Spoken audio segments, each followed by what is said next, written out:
श्री स्वामीनारायण भगवान की जय। अक्षर पुरुषोत्तम महाराज की जय। गुणातीतानंद स्वामी महाराज की जय। भगत जी महाराज की जय। शास्त्री जी महाराज की जय। योगी जी महाराज की जय। प्रमुख स्वामी महाराज की जय। महंत स्वामी महाराज की जय। हम पिछले क्लास में वचनामृत पहला अखंड वृत्ति का ये 2-3 क्लास से हम सुन रहे हैं। आज भी उसी श्रृंखला में हम आगे बढ़ते हैं। पिछले क्लास में हमने सुना कि गुरु और भगवान उनके जीवन में तो यह है ही अखंड वृत्ति, लेकिन सत्पुरुष यहाँ इस लोक में आकर हमसे भी यही आग्रह रखते हैं, हमें भी यही सिखाना चाहते हैं कि हम भी अपने जीवन में ऐसी अखंड वृत्ति लाएं, भगवान की मूर्ति में, भगवान के स्वरूप में अपने मन को अखंड रख सके। इसीलिए वे अपने चरित्रों द्वारा, अपने उपदेश द्वारा हमको यह सिखाते रहते हैं। अपने जीवन में तो उन्होंने सिद्ध करके ही रखा हुआ है। पिछले क्लास में हमने गुणातीतानंद स्वामी का प्रसंग सुना था। स्वामी ने कहा था कि एक पल के लिए भी अगर भगवान की मूर्ति का विस्मरण हो तो ऐसा लगता है जैसे मस्तक फट जाएगा। तो यह प्रसंग हमने सुना। इसी श्रृंखला में आगे भी हम प्रसंग देखते हैं। मुक्तानंद स्वामी ने अपने एक पद में लिखा है कि जीरे त्रिभुवन की संपत मिले, तोय नाथ झेरे, तोय नाथ झेरे, अर्ध पल हरि ध्यान, ब्रह्म रूप हो हरि को भजे। ऐसे संत को रे, ऐसे संत को रे, कीच कनक समान, समझ के सत्संग कीजिए। कि त्रिभुवन की संपत मिले तो भी अर्ध पल भगवान का ध्यान ना छोड़े। ऐसे ब्रह्मरूप संत, उनके संग में हम रहे और सत्संग करें तो हम भी ऐसे बन सकते हैं। यही मुक्तानंद स्वामी यहाँ कहना चाहते हैं। तो इन्होंने अपने जीवन से, वर्तन से हमें यह सिखाया है कि कैसे वृत्ति रखकर हर एक क्रिया करनी चाहिए। एक बार श्री जी महाराज कुंडल में विराजमान थे। सब संतों भक्तों के संग नदी स्नान के लिए निकले। अब पानी देखा और हर कोई अपने आपे से बाहर हो ही जाता है। स्वाभाविक मनुष्य की प्रकृति है। पानी है, आईना है, उसके सामने सबका मन जैसा है ना वैसा आ ही जाता है। तो सब मस्ती में आ गए पानी देखकर, और पानी में सब नहाने के लिए कूदे और खूब खेले। श्री जी महाराज भी उनके साथ खेल रहे थे, अपनी मस्ती में थे सब। फिर श्री जी महाराज बाहर निकल गए पानी से नहा कर। तो महाराज विचार करने लगे कि ये सब नहा रहे हैं पानी में, लेकिन भगवान को भूल गए हैं। अपनी मस्ती में ही सब पानी में मजे कर रहे हैं। फिर श्री जी महाराज ने कहा सबको बाहर आने के लिए, और जब बाहर आए तो श्री जी महाराज ने सबसे पूछा कि आप सबने भगवान को की स्मृति कर कर स्नान किया या भूल कर स्नान किया। तो सबके मस्तक नीचे हो गए, क्योंकि सबको अंतर्दृष्टि में पता ही था कि हमने भगवान को भूल कर ही स्नान किया है, क्योंकि भगवान बाहर निकल गए तो भी किसी को पता नहीं था, सब अंदर नहा ही रहे थे। तो फिर श्री जी महाराज ने कहा कि अब आपने सबने भगवान को भूल कर स्नान किया है, मतलब लहू में आप सब नहा कर आए हो।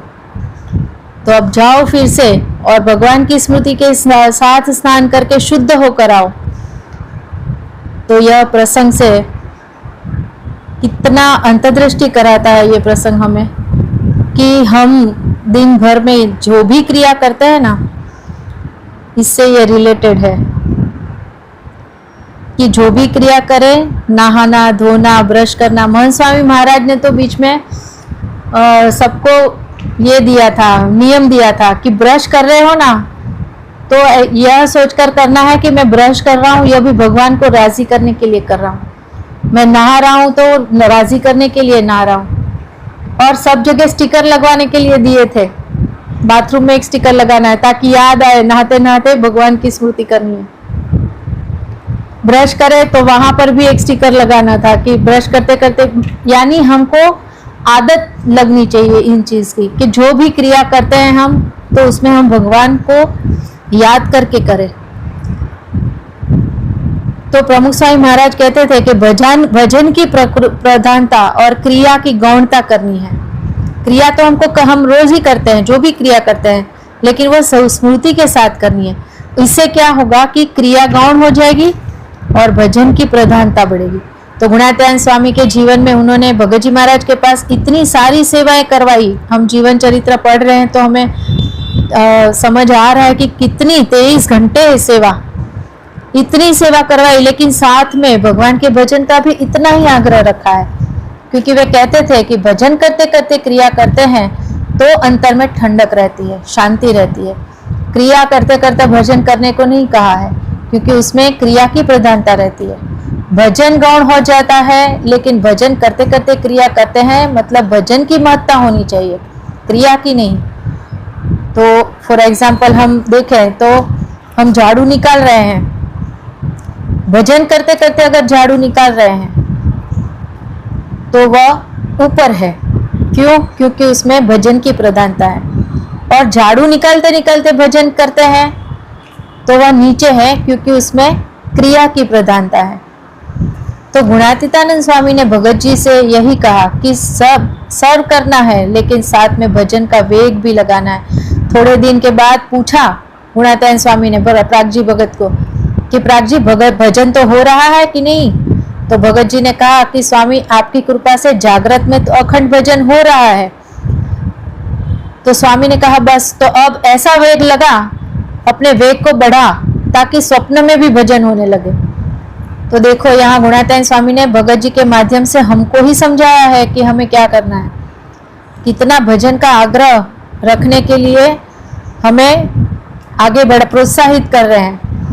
तो आग्रह को वेग देंगे तो अखंड वृत्ति सिद्ध हो जाएगी और भगवान वश हो जाएंगे। फिर थोड़े दिन बाद फिर से गुणातीतानंद स्वामी ने भगत जी से पूछा कि जागृत स्वप्न में भजन हो रहा है। भगत जी महाराज ने कहा, तो स्वामी ने कहा अब सुषुप्ति में भी भजन हो, ऐसा वेग लगाना है। अब ये लास्ट गढ़ जितना खाली बाकी रहा है, प्राग जी यह भी फतेह कर ले तो सुषुप्ति रूप माया रूप ये जो कारण शरीर है ये भी तेरा टल जाएगा और ये माया का भी उल्लंघन हो जाएगा। और भगत जी महाराज ने ऐसा वेग लगाया और तीनों अवस्था में अखंड भजन, अखंड वृत्ति भगवान में रहने लगी। 23 घंटे सेवा कराते थे स्वामी, लेकिन साथ में भजन करने का भी कितना आग्रह रखते थे। तो गुणातीतानंद स्वामी ने अपने दरेक शिष्यों से यह आग्रह रखा है, वह चाहे जागा स्वामी हो या बाल मुकुंद स्वामी हो, माधव चरण स्वामी हो, जो भी उनके योग में आते थे, सबको पूछा करते थे कि भरे हो कि ठाले हो। भरे हो मतलब भगवान की स्मृति में हो कि ऐसे ही खाली खाली घूम रहे हो, खाली शरीर घूमता है ऐसे। ऐसा पूछकर भजन की ओर प्रेरणा देते रहते थे सबको। भगत जी महाराज ने भी अपने शिष्य को यही आग्रह रख के ढाला है भजन की ओर। शिष्यों के पास एक एक घंटा बैठाकर माला करवाते थे, ध्यान कराते थे, आधी आधी रात को जगह जगह कर भी भजन में बैठाते थे। जैसे विद्यार्थी होते हैं ना, एग्जाम होती है तो कैसे देर रात तक भी पढ़ाई करते हैं, फिर सुबह जल्दी उठकर भी पढ़ाई करते हैं, या तो नींद में से जग जग कर पढ़ाई करते हैं, कंटिन्यू पढ़ाई करते हैं क्योंकि एग्जाम है। वैसे ही भगत जी महाराज भी शिष्यों से भजन करवाते और कहते हैं कि जिसके ऊपर शत्रु तलवार लेके खड़ा हो तो उसे नींद कैसे आए। वैसे ही लख 84 रूप तलवार हमारे सर पर लटक रही है तो नींद आनी ही नहीं चाहिए, और आती भी है देव भाव से तो वापस फड़क फड़क कर झाँक कर भजन करना है। गढ़ड़ा में केशवदास पुराणी थे, उनको भगत जी महाराज ने कहा कि आपको 18,000 माला करनी है और भगवान का भजन करना है तो ही विषय कम होंगे और माया कटेगी। तो हमने विचार किया है, भगत जी महाराज कहते हैं कि भगवान के भजन के बिना ये शक्य नहीं होगा। तो यह आग्रह रखवाते हैं हमारे पास से भी, वही करवाना है इनको हमसे। तो भगत जी महाराज ने केशवदास पुराणी को निमित्त बनाया है और कहा हम सबसे ही है, क्योंकि हमें भी माया के जाल में से को काटना है और उसमें से मुक्त होना है। तो अखंड भजन का वेग तो लगाना ही पड़ेगा। अब देखो माया किस किस रूप में आती है और सत्पुरुष हमें किस तरह से जागृत कराते हैं इस बात से। एक बार मुंबई में एक हरिभक्त धीरूभाई मायाणी करके थे, उन्होंने एक लग्जरी बस, स्वामी योगी जी महाराज और सारे संत चारधाम यात्रा के लिए निकले थे। तो वहां अयोध्या से, बनारस से अयोध्या के लिए संतों के लिए लग्जरी बस बुक करवाई। और वो समय में लग्जरी बस मतलब बहुत ऊंची बात मानी जाती थी। आश्चर्य हो जाते कि ओहो लग्जरी बस में जाना है, ऐसी रॉयल फीलिंग आती थी सबको। तो सब संत भी, छोटे छोटे संत है, सब खुश हो गए लग्जरी बस देख करके, ओहो आज हमको लग्जरी बस में बैठने मिलेगा। और साथ में एक मोटर भी थी, उसमें योगी जी महाराज, प्रमुख स्वामी महाराज, महंत स्वामी महाराज और एक ड्राइवर और एक हरिभक्त साथ में थे। तो और लग्जरी बस में बाकी सारे संत बैठने वाले थे। अब मोटर और बस दोनों निकले अयोध्या जाने के लिए। मोटर का जो ड्राइवर था ना, उसे एकदम थका हुआ था, नींद का एकदम से झुका आया और उस वक्त गाड़ी बराबर ब्रिज के ऊपर से ही जा रही थी। और वो टाइम पे ब्रिज कैसे होते थे, साइड रेलिंग होती नहीं थी और ब्रिज भी एकदम डर लगे ऐसे। और उसमें भी इनको ड्राइवर को झोंका आ गया नींद का। लेकिन स्वामी की एक बहुत लाक्षणिकता है, ये विशेष लाक्षणिकता है कि जब भी वो कार से ड्राइव करते थे ना, बाय कार ट्रैवलिंग करते थे ना, तो हमेशा जागृत रहते थे और ड्राइवर की बाजू की सीट में ही उनको बैठना होता है, नहीं तो पीछे भी आराम कर सकते थे, लेकिन स्वामी हमेशा आगे ही बैठते हैं। और ड्राइवर को नींद ना आए उसका भी बहुत ध्यान रखते थे, ताकि उससे बातें करते रहे या खुद भजन करते रहते थे। तो यहाँ पर भी स्वामी बाजू में ही बैठे थे और जैसे ही ड्राइवर को नींद आई ना, स्वामी ने एकदम से स्टीयरिंग पकड़ ली। जैसे ही गाड़ी घूमी, स्वामी ने तुरंत स्टीयरिंग पकड़कर गाड़ी सीधी कर दी, नहीं तो ब्रिज से नीचे ही गिर जाती अगर नहीं होता तो। और तीनों ब्रह्म स्वरूप एक ही गाड़ी में थे, ये भी एक बड़ी बात थी। तो गाड़ी जब नीचे आई ब्रिज से और वो ड्राइवर ने साइड में ले ली और वो उतर गया और कहने लगा कि मुझे तो सोना ही पड़ेगा, अब मैं आगे गाड़ी नहीं चला सकता, मुझे बहुत नींद आ रही है। तो फिर ऐसे डिसाइड किया, निर्णय लिया कि भाई बस आ रही है पीछे, तो बस में योगी जी महाराज को बैठा देंगे और हम सब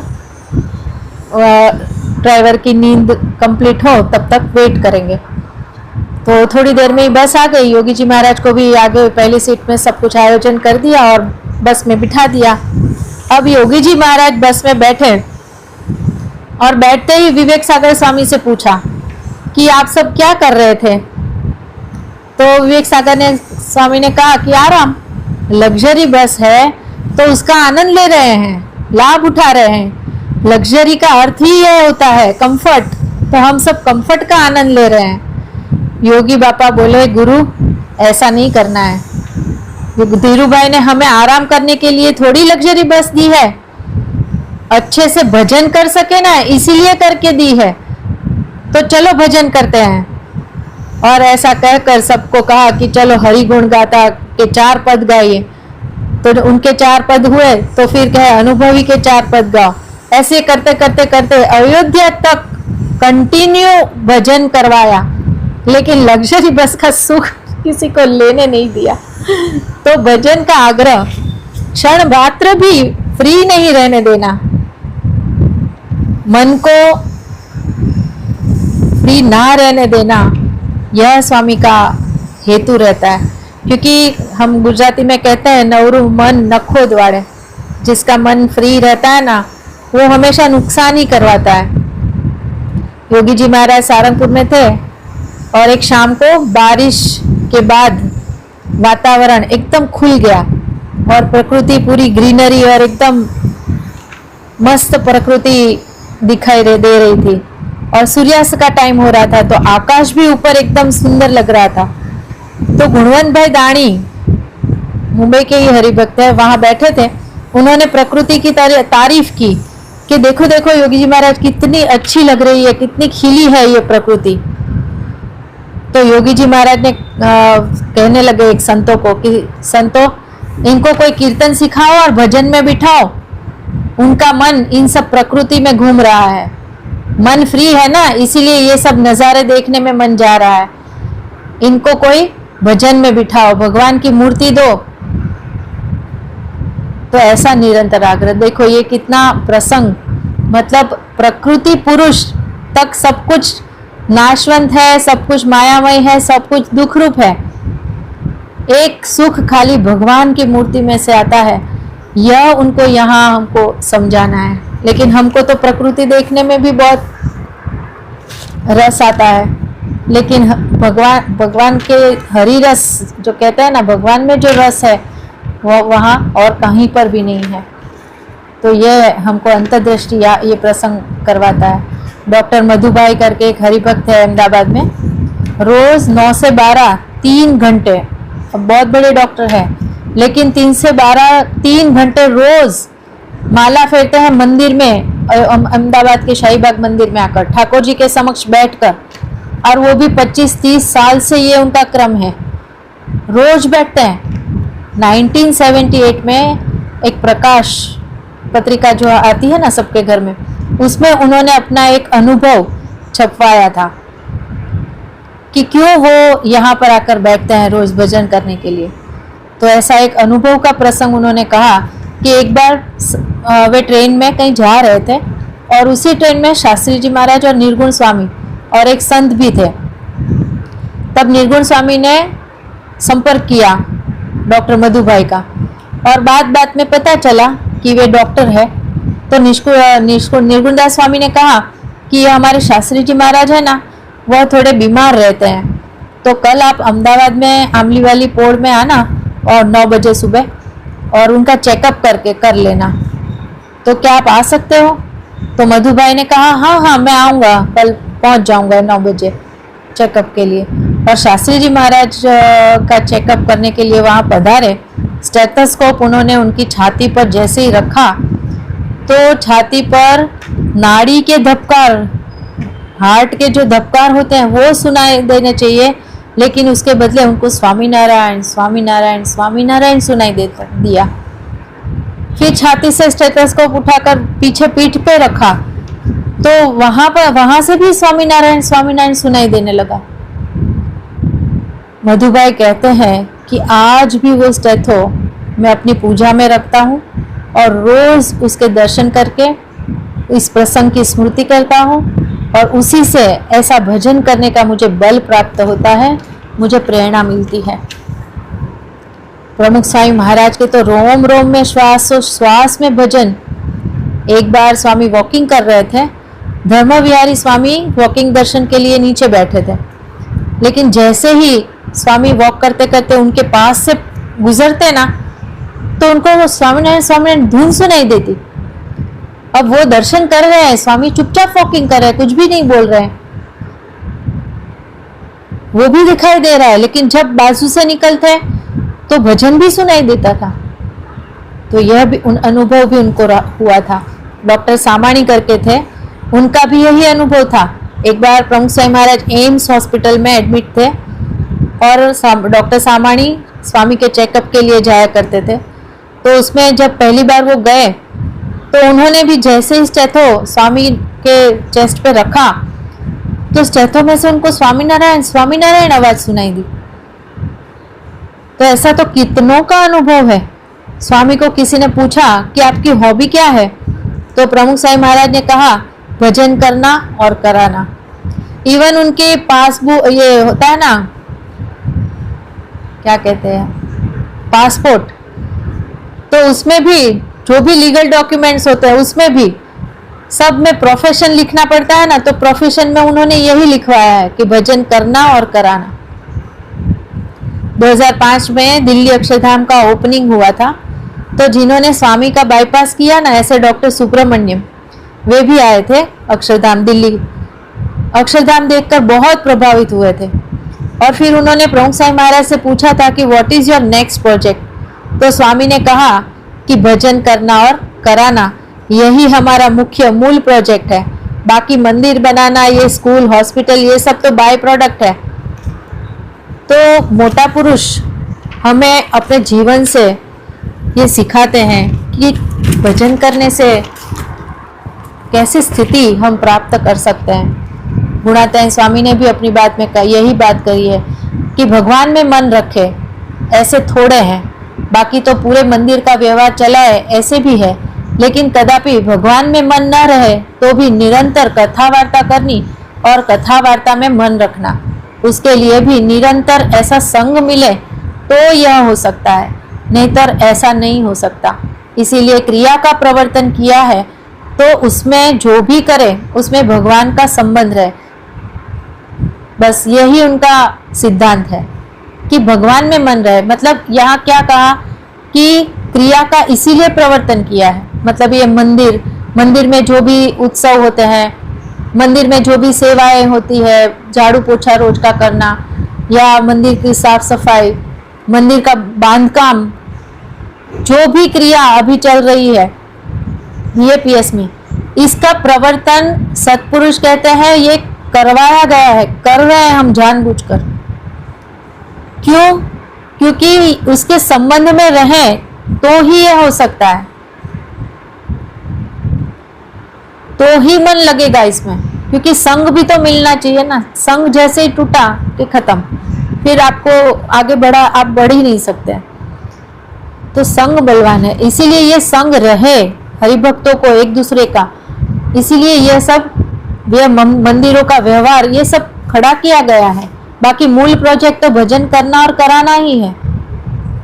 फिर ये स्कूल बनाना, ये कहते हैं लोग बीएपीएस संस्था मंदिर ही बांधती है, बाकी ये सब करना चाहिए। एक जन ने तो यहाँ तक कहा था कि शौचालय बनाइए, बीएपीएस संस्था को शौचालय बनाना चाहिए ज्यादा से ज्यादा, क्योंकि भारत देश को उसकी जरूरत है।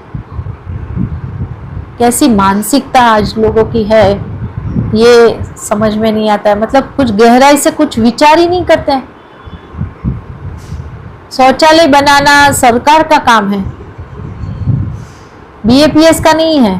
तो भी बीएपीएस सब कुछ करती है, स्कूल बनाना, हॉस्पिटल्स बनाना, ये सब सरकार के काम होते हैं, गवर्नमेंट के काम होते हैं, लेकिन फिर भी बीएपीएस संस्था ये सब कुछ करती है। लेकिन इनसे भी ज्यादा जरूरी क्या है? ये मंदिर बनाना ये ज्यादा जरूरी है, क्योंकि मंदिर मनुष्य का घड़तर करता है। मनुष्य अच्छा होगा तो बाकी का भी सब कुछ अच्छा होगा। यहाँ तो मनुष्य के ही मन बिगड़े हुए हैं। तो पहली जरूरत ये है कि मनुष्य के जीवन में जो भक्ति सब कुछ आए। तो इसका अर्थ यहाँ पर यही है कि दुनिया का व्यवहार करने वाले तो बहुत है, करोड़ों रुपए कमाने वाले भी बहुत है, ये कोई इससे कोई बड़ी महत्ता नहीं है, ये कोई बड़ी बात नहीं है। लेकिन भगवान में मन रखना ना, उनमें जुड़ना, इसकी महत्ता है। श्री जी महाराज एक बार मांगरोळ में थे और फूलचंद सेठ और मूलजी सेठ के यहाँ भोजन के लिए जा रहे थे। रास्ते में एक कबो करके पागल बैठा था, जो तुला लेकर बैठा था और कंकर पत्थर तोल के चिल्ला रहा था कि लो कोई बादाम, लो कोई इलायची। तो श्री जी महाराज ने पूछा कि ये कौन है जो पत्थर कंकर को बादाम और इलायची बोलकर बेच रहा है। तो फिर मुलजी सेठ ने कहा कि महाराज ये तो व्यापार में भारी नुकसान हो गया ना, उसकी वजह से ये पागल हो गया है, इसीलिए ऐसा कर रहा है। ये कबा गांडा है। कबा एक जमाने में ये कबा शेठ था, लेकिन आज ये इसको लोग कबो गांडो बोलते हैं। गांडो मतलब पागल, गुजराती में गांडो बोलते हैं। तो शिवजी महाराज बोले कि भगवान को जो नहीं भज रहे हैं ना आज, उन सबको हम कबा गांडा की तरह ही समझते हैं। तो हमें अंतर्दृष्टि करनी है कि हमें पागल या मूर्ख में रहना है या शाना बनना है भजन करके। तो इस प्रकार अखंड वृत्ति की बात यहाँ हम इतने प्रसंगों से आज समझे कि सत्पुरुष के जीवन में अखंड वृत्ति कैसी है और हमें भी कैसे आगे बढ़ना है।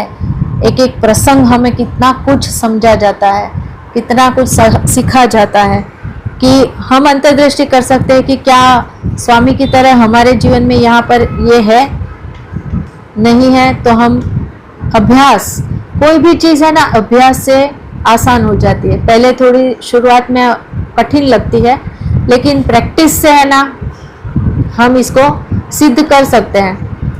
तो हम भी अपने जीवन में यह अभ्यास लाए, बढ़ाए और आगे बढ़े, ऐसी महाराज स्वामी के चरणों में प्रार्थना। श्री स्वामीनारायण भगवान की जय।